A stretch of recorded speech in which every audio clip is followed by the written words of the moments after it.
নমস্কার বন্ধুরা, আজকের নিবেদন খোলা আকাশ। লেখা ও পাঠে গোপাল দাস। খোলা আকাশ হাতছানি দিয়ে ডাকে বারে বারে। মন এক নিমেষে উড়ে যেতে চায় আকাশে। প্রকৃতির অপরূপ রূপ আহ্বান জানায় দেখার। দু চোখ মেলে দেখতে প্রস্তুত অপূর্ব সবুজ বনানী। নদীর প্রবাহিত কলকল ছলো ছলো স্বচ্ছ জল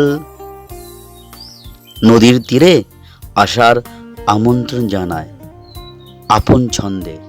একটি মন প্রতিনিয়ত তোড়পাড় করে হৃদয়, বারবার আহ্বান জানায় মন্দির দ্বারে প্রার্থনায়।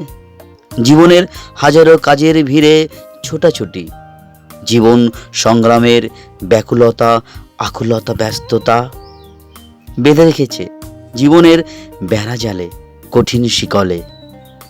ডানা মেলে উড়ে যাওয়ার অবকাশ ক্ষীণ ক্ষুদ্র, তবুও মন স্বপ্ন দেখে একদিন উড়ে যাবে আকাশে দূর বহু দূরে। সকল শৃঙ্খল সকল বাঁধন ছিঁড়ে দিয়ে স্বাধীনতার কোলে। নমস্কার।